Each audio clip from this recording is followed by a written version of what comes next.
Mr. Speaker, Yes. I'd like to talk about a subject that has bothered me for the last several weeks, and that is the events that took place leading up to the election of a PLP leader and deputy leader, Mr. Speaker. And I'd like to start by thanking the combined opposition for their support in ensuring the re-election of the Honorable David Burch as party leader and the Honorable Walter Raban as deputy leader.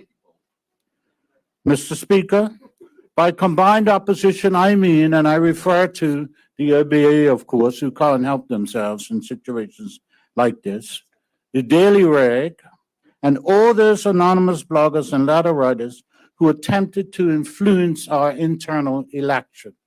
Mr. Speaker,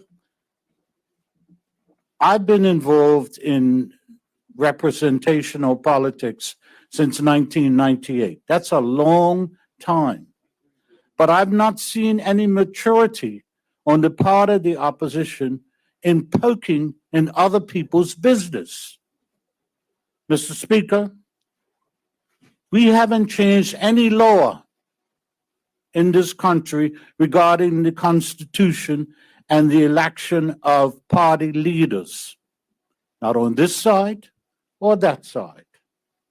And by amnesia, I suggest, I remember when they were in the government, the Honorable Michael Dunkley took over from the Honorable Craig Cannoner via an internal OBA election. It was their business, and we didn't poke in it.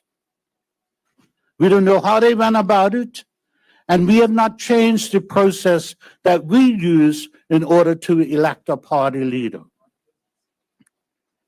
So, Mr. Speaker, I was greatly challenged when there was all this talk about having to have the rest of 152 people are going to decide who the leader of the country is, and it should be open to everybody to vote. And Mr. Speaker, the irony of that argument was the mother country, the architect of Westminster systems, in the period leading up to before our election, had been through this twice. Once over the whole summer, they went through this exercise of trying to get 150,000 people to vote out of the 60 million. And then they went through it again in the space of a week. And so there was a living example of how this process should work. And Mr. Speaker, we were subjected to, and I only bought some, headlines in the Daily. Now, I didn't buy these. I have people that save them for me. And I read every one, but I don't buy them. So, Mr. Speaker, you had, well, this is from Ralph Commission. I put them in the collection of the combined opposition. Yes, I do. And then,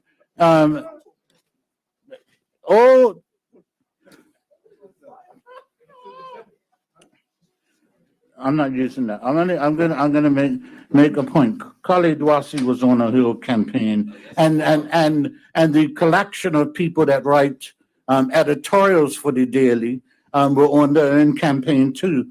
I don't know how that boy who's the editor could really sit in that chair and think that anybody thinks that he runs things around there. But if you look at the banner in the Daily that sets out who's the staff and management, right under him is none other than Bill Zool, who's responsible for online something or the other, basically keeping an eye on the black editor. Mr. Speaker, the headlines were just outrageous. And what is most astounding about them is that the writer of the articles is the most recent arrival from the United Kingdom, that they can only find gutter reporters to bring her and write garbage in the video. Mr. Speaker?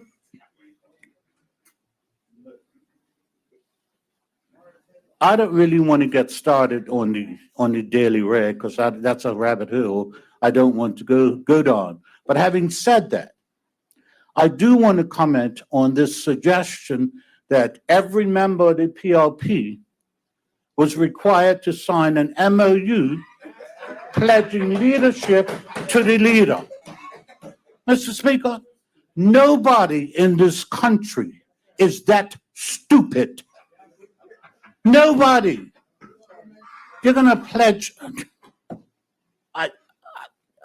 I'm at a loss that anybody would even read that and think it's so. And even if they did suggest it, the person who suggested it, the very next thing that should happen is, logically, produce the MOU.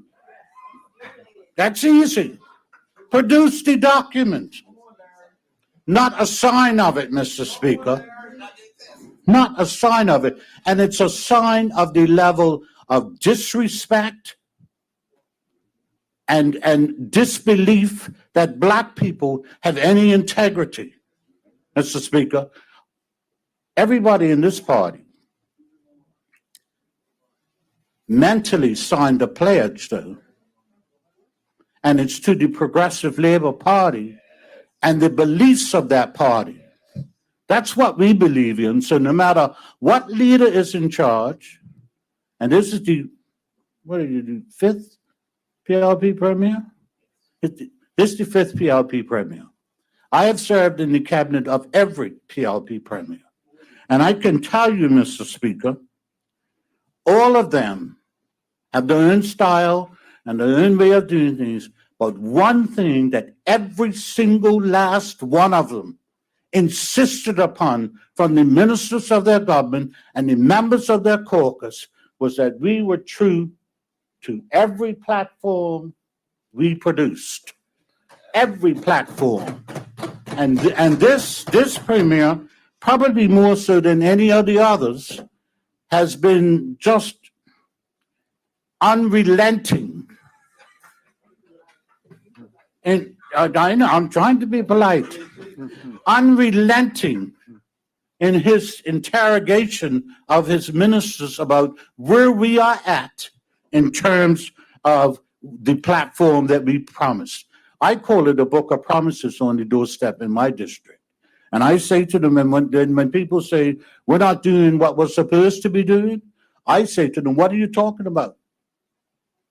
Because if it ain't in the book, it don't mean we're not going to do it, because situations and circumstances change, but it can't be your personal desire and wish, because all of us have had to modify some of our personal desires and wishes. That's what collective responsibility is about. The Premier touched on it earlier when he talked about 99 people agreeing and one disagreeing. All of us, and I suspect on that side is the same, have disagreed violently with some subject or the other during the course of our time in this party. And how you do that is you go to Alaska Hall and you make off and you talk until you're blue in the face and you try and convince a majority of the people in the room to agree with you. And when they don't, you either decide, okay, that's the one issue I'm not going to be in, but I agree with all these other philosophies and beliefs of the PLP and history of the PLP of caring for the people of this country, so I continue on. Or if you're so aggrieved, you resign. That's the nature of the beast. But Mr. Speaker, you will know that in 2010, that's precisely what I did from the cabinet. The leader and I had a disagreement.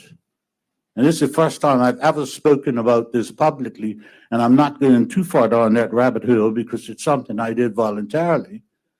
But we had a disagreement, and my decision, which was, I took a vote, it was 3-0, me, myself, and I, that I had to resign. And I resigned.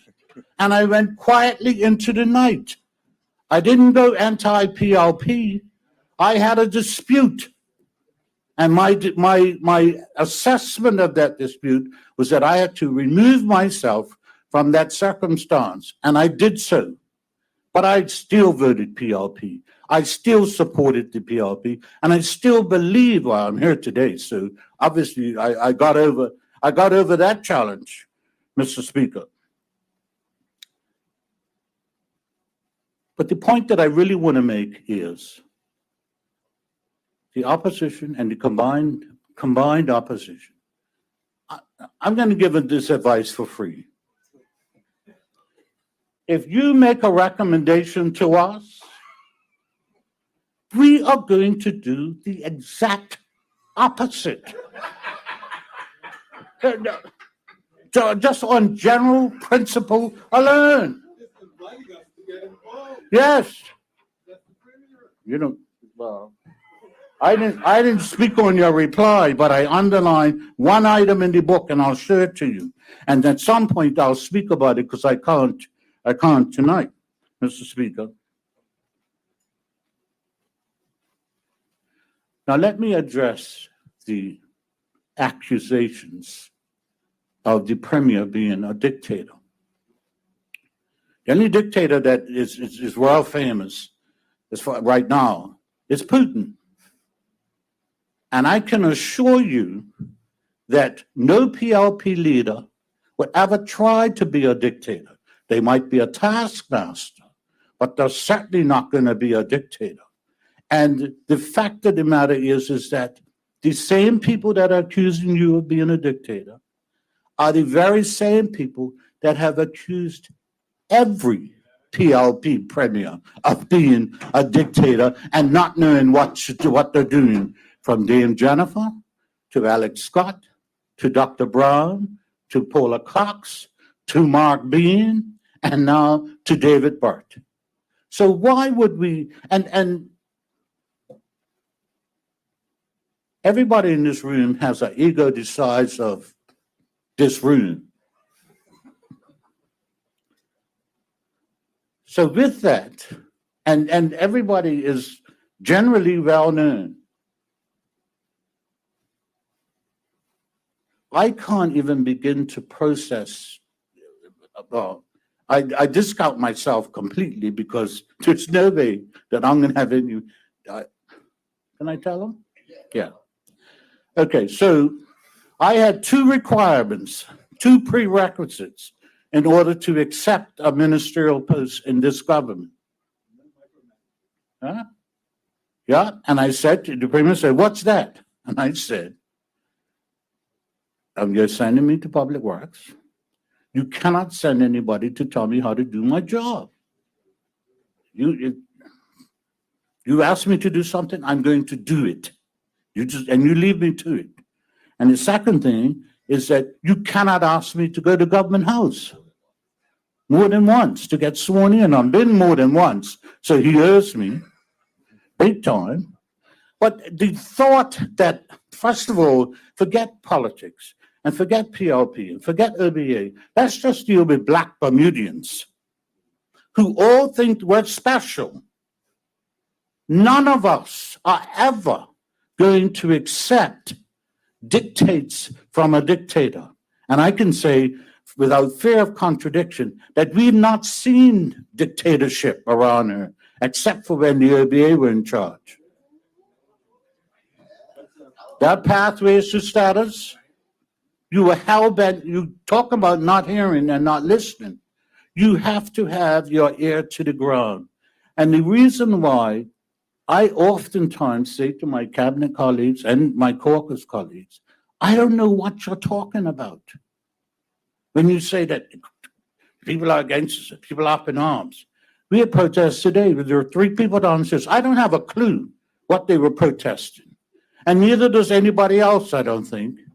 But a better route would be to pick up the phone or go to one of the clinics or figure out where you need to go and go and have a conversation with people.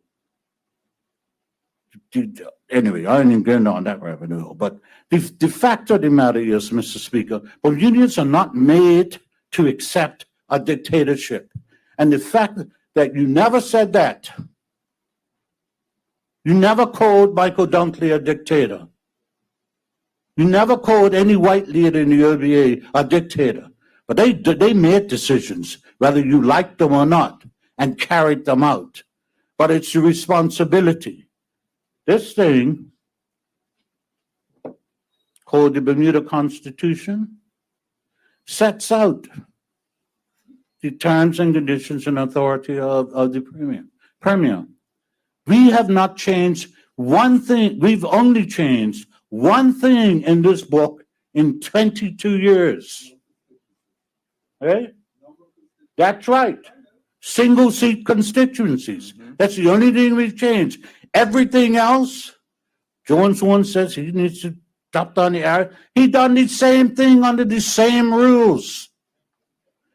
And it's just irritating that when the PLP is in government, all of these new sets of rules come into play that never existed before. Mr. Speaker,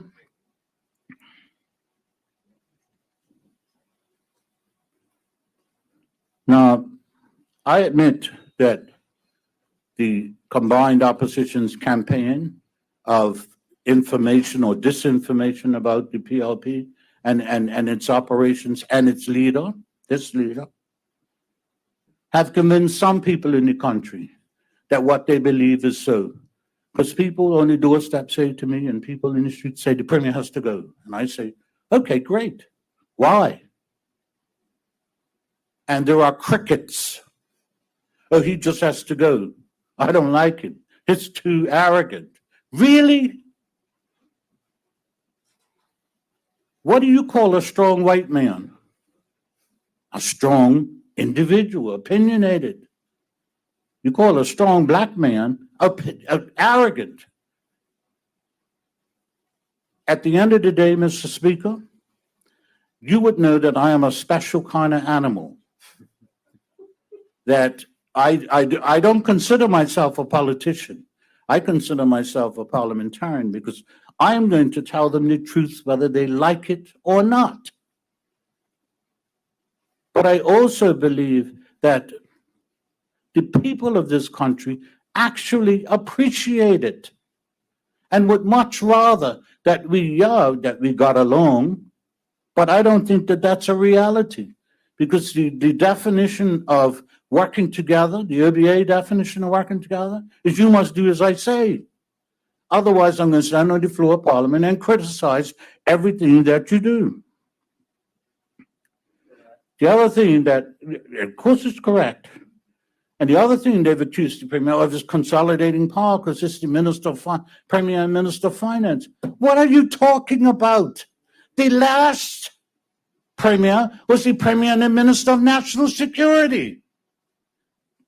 This is something that, and it used to be under the UBP, that the Premier was always the Minister of Finance. David Gibbons, David Sowell, all of them. Yeah. And the fact of the matter is that premiers of the country have, this is what it says. You serve in cabinet and in Senate and wherever else at the pleasure of the Premier. You know what that means? That means he could wake up tomorrow morning and stub his toe and blame David Burch for it and say, check you later, Burch. And I am gone. That's the process. During this last election, I had worked it all out. I had my boxes ready to be packed. I figured the new Premier ain't gonna be sworn in before noonday, so I got Thursday morning to sort all of my stuff out of because I am never going to have somebody come and say to me, it's time for you to go. I know the rules. We all know the rules coming into this. And so if you don't accept them, then don't do the job. My thing is this in my last 20 seconds, Mr. Speaker. The PLP has, for 59 years, committed to helping the downtrodden and the underserved in this country. We continue on that path. And today we continue on that path, unmoved and unbowed and not turning back. Thank you, Thank you, Minister. Mr. Speaker. Does any other member wish to make a